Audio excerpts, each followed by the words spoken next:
Hello, আসসালামু আলাইকুম dear viewers. অসংখ্য ধন্যবাদ যে আমার ভিডিওটি আপনি দেখার জন্য।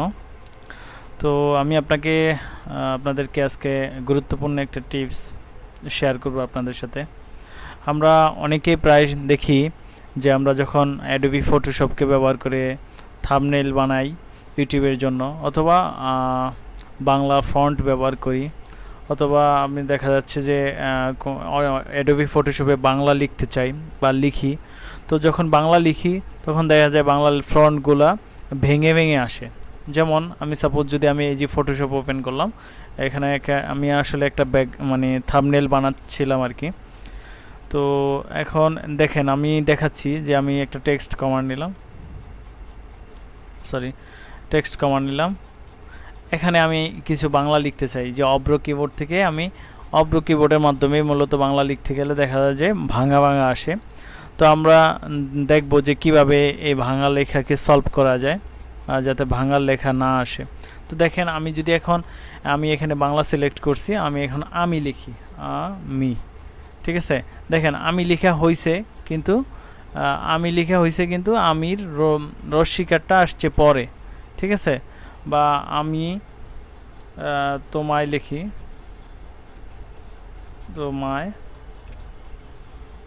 তোমায় দেখেন এখানে ওকারটা, তোমায় আর ওকারটা কেমন আসছে, আগে পরে আসছে, এলোমেলো আসছে, ভাঙা ভাঙা। তো আসলে এই প্রবলেমটা কিভাবে সলভ করে আমরা এটা দেখব। চলুন এই লেয়ারটা আমি ডিলিট করে দিই। চলুন দেখেন আমরা কিভাবে এইটাকে সলভ করি। আমরা প্রথমে অব্র কিবোর্ড ওপেন করে নিব। অব্র কিবোর্ডে যে একটা এখানে টেক্সট বার আছে ওটা ওপেন করে নেব, অর্থাৎ অব্র কিবোর্ডটা ওপেন করে নেব, অব্র কিবোর্ড। তো এখানে দেখেন এইটার মধ্যে সেটিংস আছে, এই সেটিংস বাটনে ক্লিক করব। তারপরে দেওয়া আছে output as NSI, are you sure. তো আমরা আউটপুট অ্যাজ এনএসআইতে ক্লিক করব। তারপর এখানে একটা কনফার্মেশনের জন্য আমাকে সে চাচ্ছে, তো এখন বলতেছে এখানে নিচে যে বাটনটা দেওয়া আছে সেটা হচ্ছে ইউজ এনএসআই এনিওয়ে। আমি এটাতে ক্লিক করলাম, ইউজ এনএসআই এনিওয়ে, এবং এখান থেকে আমি একটা ফন্ট সিলেক্ট করে দেব।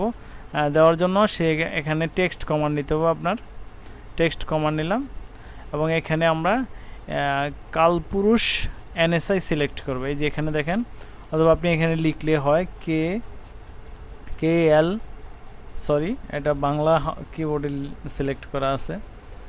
ফন্ট সিলেক্ট করার জন্য আমি ইংলিশটা নিয়ে নিলাম, KAL, এই যে কালপুরুষ এনএসআই রেগুলার, এইটাকে আপনি সিলেক্ট করে দিবেন, আর এখানে বাংলা সিলেক্ট করে দিলাম। তারপরে আমি লিখলাম আমি। দেখেন এখন কিন্তু আর আমি রস্বীকার আগে পরে ওরকম আসে নাই, দেখতে পাচ্ছেন। বা আমি লিখলাম তোমায় লিখলাম, এখন দেখুন তোমায় কিন্তু ঠিক আসছে।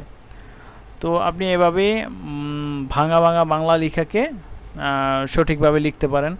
আমি আবারও দেখাচ্ছি। দেখেন আমরা ভালোবাসি লিখলাম,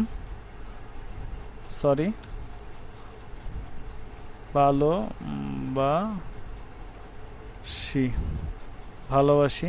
দেখেন এখন কিন্তু একদম ক্লিয়ার সুন্দর ফন্ট আসছে। তো বন্ধুরা, এই পর্যন্তই। আমি আশা করি আপনাদের এই টিপসটি ভালো লাগবে। আর আমার ভিডিওটি দেখে যদি আপনি উপকৃত হন, ভালো লাগে, অবশ্যই আমার ভিডিওতে একটা লাইক দিবেন, এবং চ্যানেলে সাবস্ক্রাইব করবেন পরবর্তী কোনো টিউটোরিয়ালের জন্য বা কোনো টিপসের জন্য। তো আশা করি ভালো থাকবেন। আল্লাহ হাফেজ।